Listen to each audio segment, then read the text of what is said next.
Hey there nation, welcome to the show where we help you to play miniatures wargaming on a budget. It is I, Commander CheapSkate, and we are back with another edition of the Underhive Wars. This is our very last battle report for cycle number 5 of our Peachtree Wars campaign. This is battle report number 15. It's fought between my friend Sergeant Sigmarine with the Sleeping Dogs of House Delaque versus my other friend Fresh Prince Bel-Air with his Iron Sights of House Orlock. Now this is the very last battle report that we have for the cycle number 5. After this battle report, we actually go into cycle number 6. And cycle number 6 is actually the championship cycle that we actually take our two most highest ranking gangs, and both those guys will fight out for championship. To determine those two gangs, what we're going to do is we're going to look at the two gangs with the highest points of reputation, and they'll fight out for the champion to see who actually wins the Peachtree's territory for their gang. So with that being said, ladies and gentlemen, we're going to play some background music real quick. We're going to show you photos of both gangs, both the Sleeping Dogs as well as the Iron Sights. We also have their rosters up there as well. So if you want to see exactly what each gang is bringing, go ahead and pause and take a look at your own leisure. So with that being said, let's get this battle report on a roll.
So let's talk about the scenario rules. The scenario rule for this one is a standoff scenario. Pretty much the gang with the highest kill count wins. Every single gang member is worth a certain amount of points. I believe it's 3 points for a leader, 2 points for a champion, and 1 point for gangers and juves. And by the time that you rack up your kills, each one is worth a point. You get those points for putting those guys out of action. The gang with the highest kill count wins. The winning gang earns D3 times 10 creds. In addition, if they also win, if they roll a d6 of d6 plus 1, and if that total equals 4 or more, they also earn another piece of territory for their gang. For experience points, winning gang leaders earn 1 experience point. Each gang member that survives also gets an experience point, and then 1 experience point bonus for anybody who gets taken out of action. And of course, if you take out leaders and champions, you gain actually 2 experience points for taking those guys out of action. Now for reputation, the winning gang earns +2 to the reputation, and also if both gangs are fighting each other for the very first time, they each get 1 point reputation as well. And since it's the first time that the Iron Sights as well as the Sleeping Dogs have fought against one another, both those gangs will get 1 point of reputation apiece. Also, there is a 100 points of gang rating difference between the gangs. You get 1 reputation point for that. That isn't really much of a concern for these two gangs. They're relatively in the same ranking, so because of that, they won't have to worry about getting that. Now, if your gang does bottle out, however, you do lose that 1 point reputation, so keep that in mind. So that being said, let's go and talk about the battle plan real fast.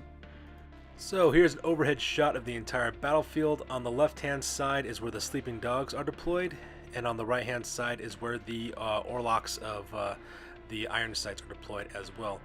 As you can see, they're fighting on a 4x4 table. There's gantry walkways everywhere and catwalks. There's also towers and craters and all kinds of stuff as well. The wall on the left hand side and the slime river on the right hand side represent the barriers of the left and right hand fields, so that way we have a nice little 4x4 frame in there. I'm not really sure what my friends are planning out. It looks like my friend Sergeant Sigmarine is concentrating most of his forces on the right hand side of his deployment area, while my buddy Fresh Prince Bel-Air has his forces kind of straight out in the line, so that way he looks like he can try to outmaneuver and outflank, while my buddy Sergeant Sigmarine is kind of defending itself. So that's the battle plan that I'm seeing. I really don't know what's going through their heads because they're the ones who are playing this one, so I'm just reporting them like I'm saying them. So with the battle plan over with, we go directly to deployment.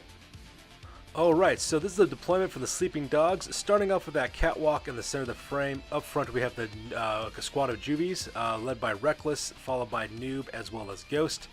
and then right behind them is a ganger named Napalm Neo. He's the guy who's armed with a flamer. On the top of that two-story triangular-shaped tower, on the top there looks like we have two of the gangers. That's Wesley as well as Miss Spectre. And those are the two guys armed with las guns. And then right there in the middle of the pit there, right behind that bunker on the right-hand side, we have Mr. Smug. He's a ganger armed with a bolt gun, as well as Silk, who's a ganger armed with an auto gun. At the same time, we also have three members of the Sleeping Dogs that are not on the table. That is Mr. Sinister in the center. That's the leader. He's armed with twin bolt pistols as well as a melta gun. We have Painless Joe. He's on the left-hand side. That's a champion who's armed with a plasma gun. Oh, sorry, not a plasma gun, a heavy stubber. That is correct. He's armed with a heavy stubber. He's there on the left-hand side. And the right-hand side, we have Tiny as well. And that guy's armed with a grenade launcher. So those are the three members of the gang are located at. Because they're off deployed, they have the infiltrate special rules. So that means they can come to the table at their own leisure. And that makes a deployment for the Sleeping Dogs. Meanwhile, on the right-hand side here for House Orlock, it looks like we've got a couple of fire teams. Up on the bottom there next to the critter, we have Giant the Boy as well as Raza. I believe that's his name. Those are the two juvies who are armed with last pistol as well as stun gun with dum-dum bullets. Also on that catwalk there on the right-hand side, that is the gang champion, the Knight Rider. He's a champion armed with a heavy stubber. And then flanking on his left and right-hand sides are Mudguts and Starbuck. Those are two gangers armed with last guns. And that makes up my friend Fresh Prince Bel-Air's deployment on this side of the table. In the center area on this tower location here, in the very top there, we got another three-man fire team. Leading that one is another gang champion, that is Bubba Zanetti. He is armed with a flamer, and he's accompanied by both Clunk and Kundalini. Both those guys are armed with shotguns, and they are making up the little center deployment there on the center, on the top of the tower in the center of his deployment zone. I'm sorry. And on the very right-hand side is his gang leader. That is the Toe Cutter. He looks like he's leading another two-man fire team as well. He has No Face, who's a ganger armed with a flamer, as well as, I believe that guy's name is, let me see here, look at notes. That's Rizzo. That is the ganger's armed with a plasma gun as well, and that makes up his right-hand deployment. So it looks like he's kind of going with fire teams on the flanks as well in the center. So it looks like he's kind of going for like a full envelopment type strategy. So with the deployment phase over with, we go directly to the top of turn number 1, and both my friends Sergeant Sigmarine as well as Fresh Prince Bel-Air roll off for initiative. Alright, so we start with turn number 1 for the action phase. My buddy Sergeant Sigmarine secured the initiative for this turn, and the very first thing that he does is he activates his Juvie Reckless. He actually makes that guy do a double movement, make him climb to the 3rd floor of the metro terminal, right here in the front of the entrance. Meanwhile, my other friend, Fresh Prince Bel-Air, he then activates the Knight Rider. And since the Knight Rider is a champion, he can activate 2 other fighters within 12 inches, and he does exactly that. He activates the 2 Juvies. He sends up Raza first, makes him do a double movement to the base of that bunker, so that way he's kind of acting as a bullet magnet. At the same time, he also sends in Giant the Boy as well, moves him up 6 inches and actually have him take a pot shot at the Juvies on the Sleeping Dogs on the top of the catwalk. Unfortunately for him, though, he misses his shot, so really not much happens. After that, he then activates Knight Rider, the gang champion, with his heavy stubber, and he cuts loose on the Juvie squad on the top of the catwalk. As you can see here, he actually lands a couple of blows. The first person that the Knight Rider hits is Noob. Not only does he manage to hit Noob, but he also manages to wound him, and then to make matters worse, he also puts him out of action as well. So because of that, Noob will need to roll off on the serious injury table to see what happens to him. The next shot actually hits Ghost, but unfortunately does not wound Ghost, so because of that, he's just pinned. That's why he's laying face up, and that makes up the shooting for the Knight Rider. So first blood to the iron sights. So, not wanting his ganger armed with a flamer, Napalm Neo, to be shot with a heavy stubber, he actually spends a double action movement, moving him as quickly as he can to the entrance of the 2nd floor of the metro terminal, getting him behind cover because he doesn't want to get shot at anymore. In response, Fresh Prince Bel-Air starts putting pressure on the right-hand flank of the Sleeping Dogs. He activates his gang leader, the Toe Cutter, who then in turn activates his 2 other fighters, which is No Face as well as Rizzo. And what he does, he makes those guys do a double move, moving between the MTI to MTA terminal there in the center of the board, as well as that triple-decker tower on the right-hand side, maneuvering them to double movement between the 2 of them, so that way they can start assaulting on the left-hand flank of the Sleeping Dogs. In response, my friend Sergeant Sigmarine then activates his ganger, Mr. Smug, who is a ganger armed with a bolt gun. He shifts him over to the left-hand side 5 inches, so that way he has a good, clean line of sight towards the Juvies that are starting to assault the bunker. So it looks like he's kind of going for a defensive position there. He cuts loose with 2 shots in the bolt gun. Not only does he manage to hit Raza, he also manages to wound him as well. So because of that, the juvie goes down. When he rolled up for the injury, he rolled out of action as well. So because of that, Raza will need to roll up on the serious injury table at the end of the scenario. And so now the Sleeping Dogs have also earned their very first casualty against the Iron Sights. Up next, Prince Belair decides to press into the center of the formation. He activates the Knight Rider, sorry, not the Knight Rider, Bubba Zanetti, that's his name, that's the gang champion. And because he's a champion, he also activates his 2 other gang members, which are Clunk as well as Kundalini. Those guys are armored shotguns. First thing that he makes him do is he makes both those guys climb up to the top of the tower there, so that way they get a good clean line of shot against Reckless. They open up with shotguns using solid slugs, but unfortunately both those gangers miss their mark. However, not to be outdone, the Bubba Zanetti then moves up 5 inches up that ramp within a line of sight of Reckless, takes aim with his flamer, and cuts loose on the poor juvie.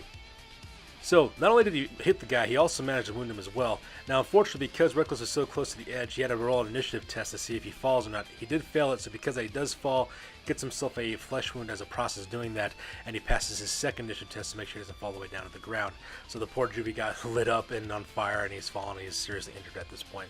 So all I can really do is bleed out until the end, into the end phase. And that makes up the action phase in this portion of the table.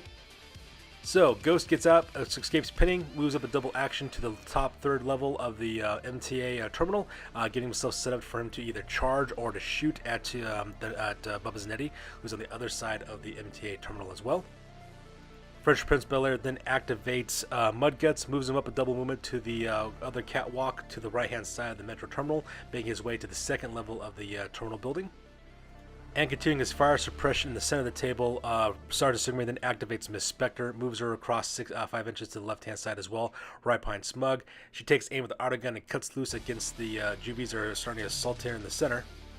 She does manage to hit as well as wound Giant the Boy, which is the juvie in the corner there, the MTA terminal, but only managed to inflict a flesh wound on that guy. So he does have -1 to his toughness, will make him easier to wound the next turn, but he can still fight at that point. Fresh Prince Belair then activates Starbuck, moves and spends his action doing a double movement to right behind Mudguts, so that way they can start pressing their assault onto the center of the MTA terminal towards the 2nd floor. The rest of the action phase is dedicated to House Delaque because there's no other members of the Iron Sights left. So because of that, Sergeant Sigmund then activates Wesley as well as Miss Spectre, has them both use a double movement to move down to the bottom floor onto the floor level of the battlefield from their vantage point, and then move them right behind cover behind those bunkers because where they were located at was making them sitting ducks for the Knight Rider's heavy stubber. So they decided to take cover behind the bunker so that way they don't get shot to pieces. And that pretty much makes the action phase for turn number 1. And in the end phase, my buddy Sergeant Sigmund rolls for the injury for Reckless. Unfortunately for Reckless, he does roll a serious injury, so all he can really do is lay there on the ground bleeding. And my buddy Sergeant Sigmund moves him back 2 inches to where those railings are, just to protect him so that he doesn't get shot anymore and have a little bit of bonus from cover. And that pretty much ends up turn number 1. So that being said, we go directly to the top of turn number 2 for the Orlocks. Alright, so that takes us to turn number 2 for House Orlock.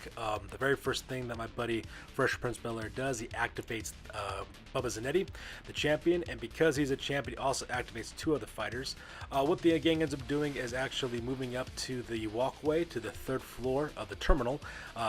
The Knight Rider, Bubba Zanetti, takes points. Kundalini as well as, Mudguts also move up. Not Mudguts. That's Clunk and Kundalini, I'm sorry. Those guys move up and support right behind Bubba Zanetti. And so because Clunk as well as Kundalini spend double the actions to move up to that walkway, Bubba Zanetti is the only one who can shoot. So because of that, he takes aim with his flamer and cuts loose onto Ghost. And not only does he hit Ghost as well, he also managed to wound him as well. Actually put him out of action just from the burst of flames when Ghost got hit with that flamer. But because he was so close to the edge, he also had to roll to see what would happen to him. Yeah, basically he fell, but no injury was resulted from that. But because that flame just put him out of action, Ghost will need to roll up on the serious injury table after the scenario is over to see exactly what happens to him. And this is when Sergeant Sigmund starts to bring the pain. He then deploys his gang leader, Mr. Sinister, and his 2 gang champions, Painless Joe as well as Tiny. He puts them on the top of that tower there on the right-hand side, which is right behind the enemy lines of the Orlock. They have a good, clear field of fire for everybody within range. The only thing that can make things even worse for the only thing that actually works out for my buddy Fresh Prince Belair is that these guys have to shoot at the very closest targets first. So because of that, he activates his gang leader, who then in turn activates his champion. And his first champion, Tiny, takes aim with a grenade launcher, pops off a frag grenade to where Kundalini as well as Clunk and Bubba Zanetti are located at, and manages to hit those guys with the frag grenade. And because he was aiming for Kundalini and the blast exploded out from, sorry, not Kundalini, since he was targeting Bubba Zanetti first and they actually hit him with the blast, because of that, it did cause a lot of damage to them as well. First of all, for the for Bubba Zanetti, it did cause a wound for Bubba Zanetti, so because he does lose a wound there, but because he was so close to the edge, he has to take an initiative test, and as you can see here, he failed his initiative test, fell to the ground, went out of action for the injury from that fall. At the same time, he does hit both Clunk as well as Kundalini, but were unable to wound those guys, but because they were so close to the edge, they had to take an initiative test as well. As you see, both those guys fell, they both got wounded, and they got put into serious injuries as well. So both Clunk and Kundalini are bleeding out right now, while their friend Bubba Zanetti just kind of went out of action at that point. So things are not looking very good for House Orlock at this point. Then to make matters worse, he then takes aim with Painless Joe, and Painless Joe opens up with his plasma gun. Painless Joe takes aim at No Face because he's the closest gang member to him. Not only does he manage to hit as well as wound as No Face, but he also manages to put that guy out of action as well. Plasma guns cause rapid fire injuries. They're also really powerful anti-armor weapons, and because of that, No Face will have to roll up on the serious injury table to see exactly what happens to him as well. So 2 Orlocks down are down for the opening salvo. Mr. Sinister then activates with his twin bolt pistols, starts opening up onto both Starbuck as well as to Mudguts, but unfortunately for him, though, he was unable to hit any of those guys, just because just missed his shots, wasn't able to hit them or to wound them, so they got pretty lucky. However, my buddy Fresh Prince Bel-Air then actually activates these gang members to take aim and fire back. He activates both the Knight Rider, who then in turn activates Mudguts as well as Starbuck. Those guys cut loose and open up on the 3 sleeping dogs at the top of that tower. But luckily for Surgeon Sigmarine, all their shots pretty much missed. It was actually deplorable, the amount of misses they actually made in that turn. So basically, these two fire teams are just looking at each other, shouting insults to each other in Underhive slang, because that's all they could really do at this point. So, with blood in the water, my buddy Sergeant Sigmarine then activates Mr. Smug. He moves him up 6 inches to the left-hand side of the walkway, so that way he has a good line of sight towards both the toe cutter as well as Rizzo. So he opens up with his bolt gun on the toe cutter, because the toe cutter is the closest model to him. And not only does he manage to hit the toe cutter, he also wounds him as well, putting a flesh wound as well as a serious injury on him as well. So because of that, the toe cutter is laying on the ground, and the only thing he can do is lay there and bleed until the end phase to see exactly what happens to him from his injuries. And rightfully so, Fresh Prince Bel-Air then activates with Rizzo, moves him up 5 inches to the pillar there, that walkway. He takes aim with his plasma gun and cuts loose onto Mr. Smug. Unfortunately for him, though, he did miss his shot, so because of that, Mr. Smug is left unharmed. And to make matters worse for Rizzo, he does fail his ammo check, so because of that, he is completely out of rounds for his plasma gun. He'll have to revert by using his sidearm for the rest of the battle report. Sergeant Sigmarine then activates Silk with her auto gun. She does move up 6 inches to kind of join it with Mr. Smug, and she does take aim and shoots at Rizzo, but unfortunately for her, though, she misses all of her shots, wasn't able to hit the guy at all. Fresh Prince Bel-Air then activates the Juvie Giant. The boy actually has him move up from his movement phase for 6 inches up to the 2nd level of the Metro Tower, which puts him in direct line of contact with, I believe it's Napalm Neo, which is the ganger who's armed with a flamer for the sleeping dogs. He takes aim with his last pistol and actually opens fire upon him. And not only does he manage to hit as well as wound Napalm Neo, he also puts a serious injury on him as well. So because that, Napalm Neo will need to roll up on the at the end phase to see exactly what happens to him with his injuries. And since there's no one left on the table, my friend Sergeant Sigmarine then activates both Wesley as well as Miss Spectre. They both get to the top of this bunker. They do try to take some pot shots at Starbuck as well as Mudguts, but unfortunately for them, though, they were unable to hit anything. So because of that, their shots are pretty much wasted. So with the action phase over with, we go directly to the end phase. So we start off with the Delaque. First of all, Reckless is still serious injured, so because of that, all he can do is move back 2 inches, which he does there on the left-hand side. And unfortunately for Napalm Neo, though, when Sergeant Sigmarine rolled for his injury, he rolled out of action, so Napalm Neo will need to roll up on the serious injury table to see exactly what happens to him.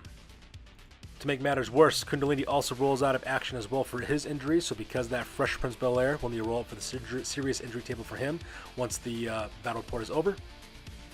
And to make a situation even more dire, the toe cutter also goes out of action as well, which is the leader of the gang, and he will also need to take a roll on the serious injury table to see what happens to him as well. And to make matters worse, when my buddy Fresh Prince Bel-Air to roll to see if he bottled out, his gang does.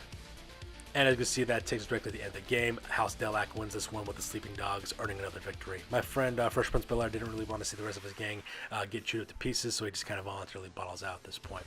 So that being said, we're going to go directly to the post game and talk about exactly what happened to the games, because this battle report is now officially over. Alright, so starting with the Iron Sights, we had several members of this gang get seriously injured. We have the Toe Cutter, Bubba Zanetti, Clunk, Kundalini, No Face, as well as Raza. So first off, for the Toe Cutter, he rolls up out cold, so because of that, he will be able to participate and makes a full recovery. Bubba Zanetti, however, earns a grievous injury, so he goes in recovery for a turn, so he will not be able to help out in the next battle report. Clunk also rolled out cold as well. Now, Kundalini and No Face, unfortunately for them, rolled critical injury, and because this gang did not have enough credits to save those two players, those two members of the gang just die because they died from their wounds they suffered from this battle. Raz, on the other hand, he suffered a spinal injury, so because that dropped his strength by 1, so now he's only strength 2 as well. For advancements, Mudguts leveled up to level 2, earning +1 to his willpower, so he's a little bit more, endeavored than other members of his gang.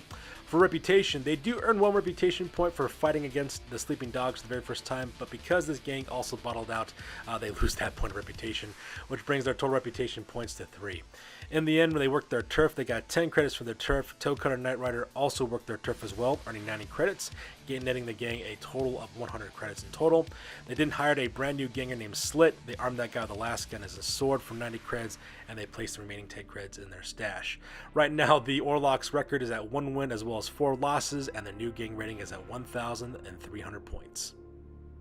And finally, we have the Sleeping Dogs. They had 3 members of their gang get injured. That is Ghost, Napalm, Neo, and Noob.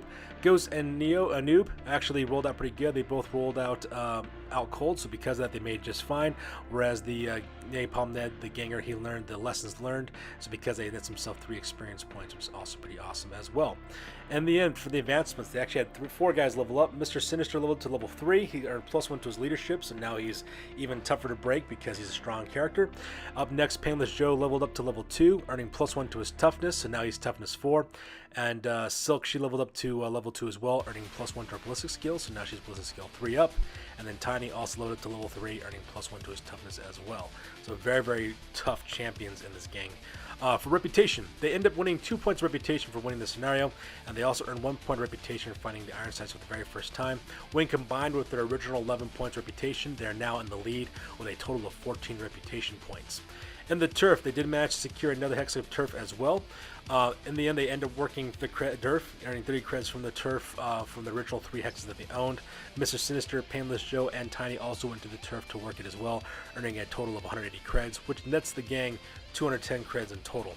In the end, they actually spent all 210 creds buying frag grenades for Silk, Miss Spectre, Slick, Mr. Smug, Reckless, Ghost, as well as Noob. The new gang rating now is at 4 wins and 1 loss, and the new gang rating now is at 1,693 points.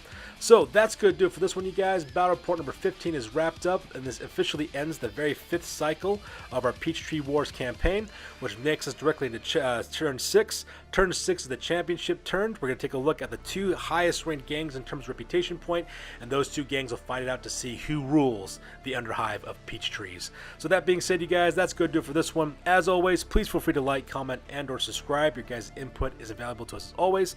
Also check us out on Facebook, Instagram, Google+, as well as blogger.com for all the latest news on our hobby. That's going to do it for this one, you guys. You guys stay classy. We will catch you guys in the next one.